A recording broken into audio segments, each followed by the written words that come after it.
C'est de quel est votre programme?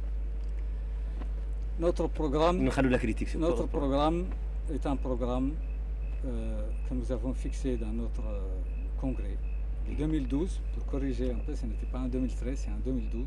Oui. Et ce programme s'articule sur plusieurs points qui tournent tous autour des grandes questions de l'intérêt national. Par rapport à la question de l'unité nationale, qui est une question essentielle pour un pays multinational, notre programme, c'est que toutes les communautés nationales doivent être leurs droits nationaux, soit des droits culturels, des droits politiques, des droits sociaux, des droits économiques, doivent être garantis par l'État mauritanien. Qu'ils soient majoritaires ou qu'ils soient minoritaires, ce n'est pas ça ce qui compte. Ce qui compte, c'est que nous avons des citoyens, ils sont mauritaniens et ils doivent se sentir des citoyens traités de la même façon dans le pays. Donc, cette égalité en droit de toutes les communautés est une garantie de l'unité du peuple. Deuxièmement, il faut réparer les torts qui ont été déjà faits. Nous avons ce que nous appelons le passif humanitaire. Oui. Nous avons, en 2007, pris le bon chemin pour les régler, avec la déclaration du président Sidi, avec les journées de concertation sur l'unité nationale, avec la feuille de route qui avait été adoptée au cours de ces journées-là en 2007, aussi bien pour le règlement du passif humanitaire que pour le règlement du problème des déportés, que pour la question même de la cohabitation entre les communautés. Mais malheureusement, ce pouvoir, c'est l'un de ses bilans les plus négatifs, c'est qu'il a laissé pourrir ce dossier qui aurait pu être aujourd'hui. Mais il a créé une agence à cet effet. Il fait surtout de la politique spectacle. C'est-à-dire qu'il commence à prendre en charge une question, oui, mais c'est pour le spectacle. Mais ce n'est pas pour aboutir à un résultat. On verra bien ce que dira M. Chaque chose a été prise. Il a même fait la prière à Kaïdi. Il a même fait des réparations, je le reconnais, il a fait des réparations, oui, pour des victimes ou des ayants droit. Mais tout cela d'une manière telle que le problème reste toujours posé parce qu'il a négligé autre chose. Il a négligé de mettre les victimes, de mettre les ayants droit dans des conditions morales et dans des conditions politiques qui permettent de solder ce dossier. Dans les journées de concertation en 2007, oui, tout le monde a convenu de la nécessité de créer une commission vérité et réconciliation, à la manière du Maroc ou à la manière d'autres, pour solder ce dossier, pour permettre aux victimes de se retrouver, de connaître là où sont enterrés les leurs, de connaître, de parvenir à une vérité, de faire leur deuil et en même temps de voir comment tout ce problème, au lieu d'être une question qui va diviser les Mauritaniens et qui va amener à la confrontation et à des règlements de compte, qu'il soit un problème, comme en Afrique du Sud, comme au Maroc, de se réconcilier et de dépasser.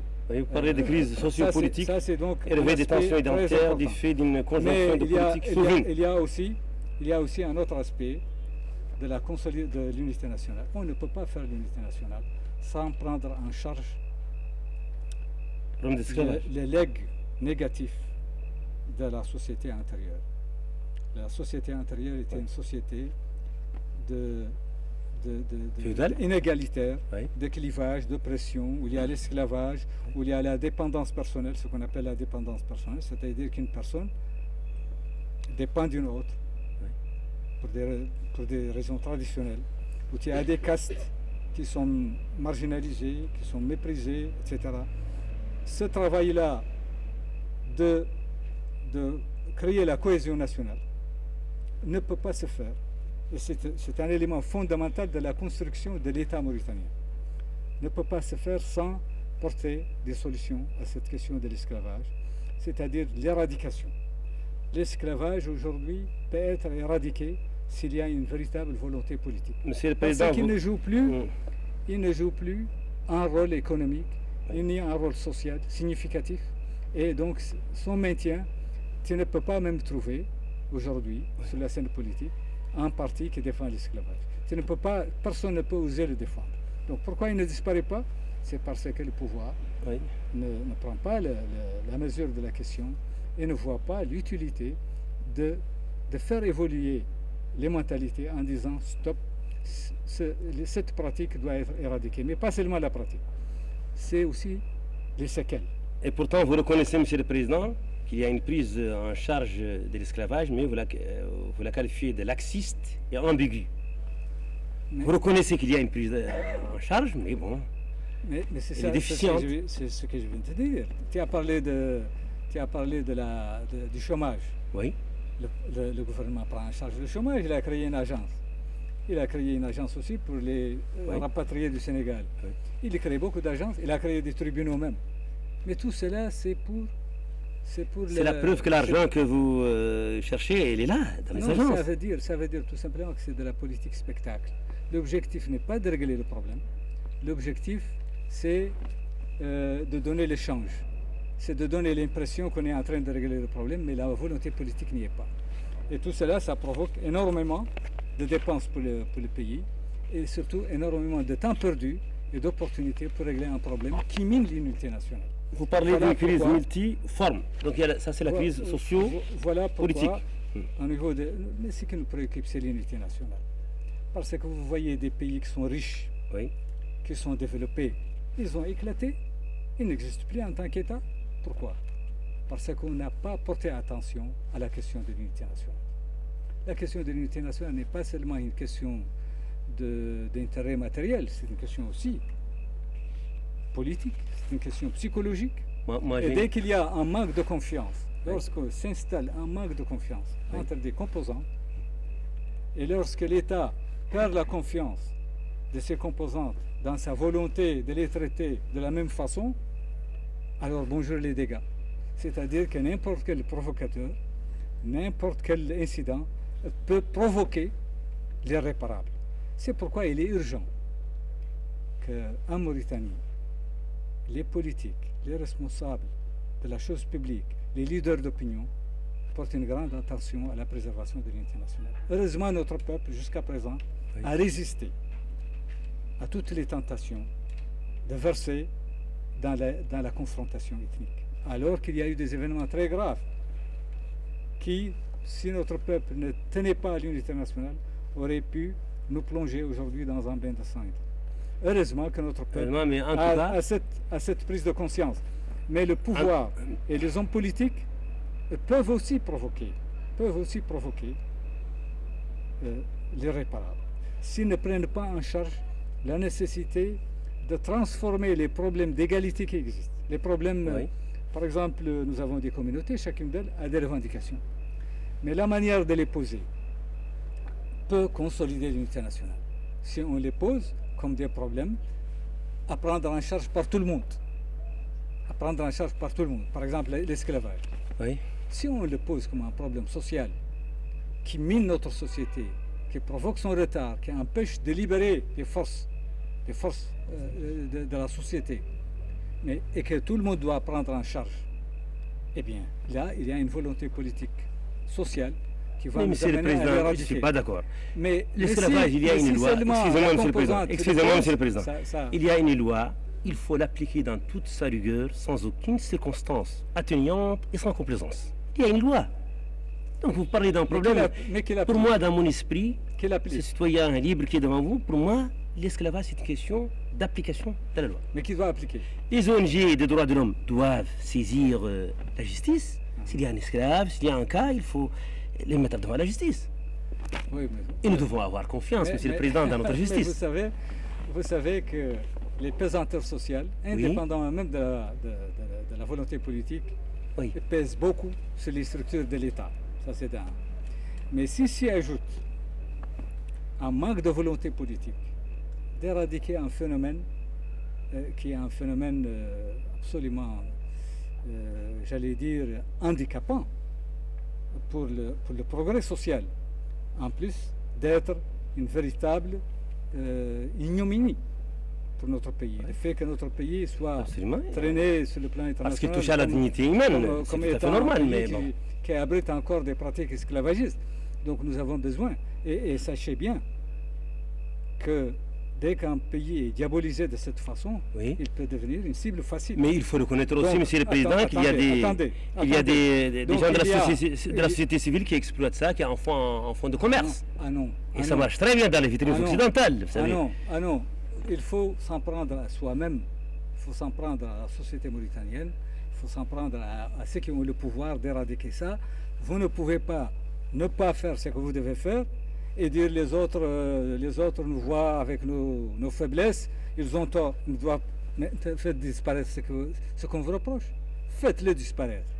Dites, voilà, j'ai le combat. Dès qu'on me signale un cas, je le traite comme il le faut. Mais surtout, je montre une volonté aux Mauritaniens. Ceux qui ont les esclaves actuellement, il suffit qu'ils voient une volonté de l'État mauritanien pour s'en défaire. Parce que ça ne représente plus une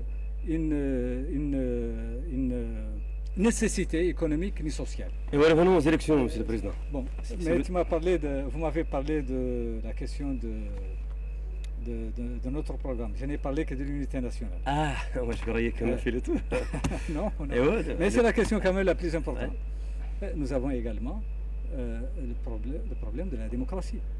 Nous sommes un parti qui est un parti démocratique, qui veut qu'il y ait dans notre pays un système démocratique qui rende possible que le peuple choisisse librement ses dirigeants.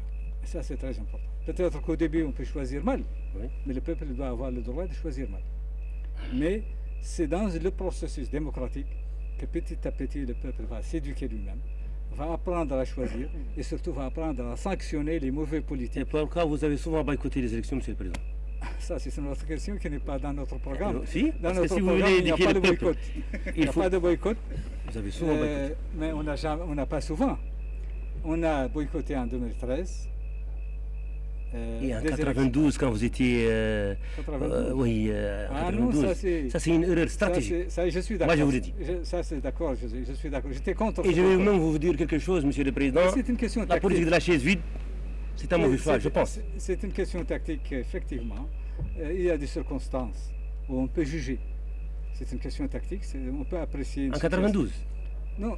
La question du boycott et de la participation, ce sont des questions tactiques. On peut se tromper. Mais c'est une question tactique. Mais en fait, dans les circonstances de 92, moi j'étais contre le boycott et c'était une erreur tactique. Pourquoi on a boycotté? Ce n'était pas évident. En 2013, nous avons boycotté pour un objectif précis, c'est d'imposer la révision des règles du jeu électoral avant justement ces élections décisives de 2018-2019. Effectivement, il y a une révision des règles du jeu, mais dans un dialogue où nous n'avons pas participé. Parce que vous avez posé des conditions? Non, parce qu'on n'a pas voulu, le pouvoir n'a pas voulu que nous participions. Il sait bien ce qu'il veut. Il a fait les choses de manière... Vous lui avez donné des prétextes quand même, parce que vous lui avez dit... Il a voulu que nous ne participions pas. Et comment il a fait? Il a voulu nous mettre dans une manifestation plutôt que dans un dialogue sérieux entre l'opposition et le pouvoir. Lorsque vous vous retrouvez, vous connaissez, nous étions une dizaine de partis d'opposition. Et là, on vous dit, bon, vous allez participer à un dialogue où vous êtes noyé dans 26 partis d'opposition dont vous n'avez jamais vu aucun. Et vous êtes à égalité dans la prise de parole. D'ailleurs, l'un de nos amis de l'opposition qui ont participé à ce dialogue a reconnu que leur voix n'était pas audible à cause de tous ces participants qui ne connaissaient pas et que donc finalement ils n'ont pas pu faire passer ce qu'ils voulaient. Ça, l'un des dirigeants actuels de... Mais si vous étiez venu avec votre poids et avec l'aura qu'on vous connaît, vous allez peut-être changer le cours des choses. Si le pouvoir reconnaît notre poids, il aurait dû accepter ce que nous avons convenu d'ailleurs avec lui, d'appliquer ce que nous avons convenu, que le dialogue doit être préparé en commun. Il l'avait accepté, mais dans la pratique, il l'a refusé. Mais de toutes les façons, nous ne pouvons pas refaire l'histoire. Donc, parlons de ce que nous avons... Parlons de ces élections. Parlons de Qu'est-ce que vous proposez aux Mauritaniens, Dr Mohamed? Parlons de notre programme. Oui, de votre programme. J'ai parlé de la démocratie, j'ai parlé de l'unité nationale, j'ai parlé de la justice sociale. La justice sociale est pour nous fondamentale. Oui. C'est-à-dire que nous voulons une société, la transformation de la société. On est toujours d'une minorité privilégiée et d'une majorité opprimée. Nous, notre société, c'est une société de castes, que ce soit chez les Arabes, que ce soit chez les Halpola, ou les Wolof, ou les Soninké, c'est une société de castes. Oui. Et la société de castes a ceci d'extrêmement grave, que l'identité est donnée par la naissance. Vous pouvez changer votre condition sociale, vous restez ce que vous étiez. Et donc ça marque l'individu et les privilèges liés à cette identité ont été repris par l'État actuel. Donc les gens ne sont pas traités de la même façon s'ils sont de telle caste ou de telle caste. Et évidemment, nous parlons du cas des Haratin. Les Haratin sont une couche, une caste dans la société mauritanienne qui est complètement marginalisée alors qu'elle est la force productive principale. C'est la main-d'œuvre essentielle. Si la Mauritanie veut progresser à grands pas, elle doit transformer, oui. La condition du travail. Elle doit reconnaître au travailleur, donc à celui qui crée la valeur, de lui reconnaître ce qu'il apporte à la communauté nationale, donc qu'il ait un salaire décent, c'est qu'il soit dans des conditions décentes pour que ses enfants puissent être éduqués. Il doit avoir un accès effectif à tous les services publics, notamment les services de santé. Et à ce moment-là, je pense que notre société va aller à grands pas. Par contre, s'il continue d'être traité comme il n'a pas accès aux services de santé, il n'a pas accès à l'éducation, il n'a pas accès à l'eau potable dans les villages à l'intérieur du pays, il n'a même pas accès à la propriété. Et ça, effectivement, c'est un blocage de l'évolution sociale duquel nous devons nous départir. Est-ce que votre parti... Et je pense aussi que les privilèges qui font que, dans cet État, ce qui était privilégié reste privilégié, oui. Mine l'évolution sociale. Voilà, c'est un aspect essentiel. Sur le plan culturel, nous voulons que nous ayons une indépendance culturelle qui se fonde sur nos langues nationales et qui respecte nos valeurs religieuses auxquelles nous sommes très attachés. Notre parti est un parti attaché aux valeurs et principes de l'islam. Tous les partis sont comme ça, Monsieur le Président. Dites-moi, est-ce que votre parti aborde... Et sur le plan, et par conséquent, oui. La promotion de nos langues nationales, toutes nos langues nationales, doivent être garanties. Aujourd'hui, l'officialisation de l'arabe n'est pas effective, de pure forme. Les langues nationales, Pulaar, Wolof, Soninké, ne sont même pas traitées comme des langues. Oui. Elles sont marginalisées. Il y a eu un recul considérable depuis 1999. On est retourné au bilinguisme et donc les langues ont été complètement abandonnées. Alors qu'un peuple demandait aux Coréens comment ils ont évolué. C'est très difficile d'arbitrer les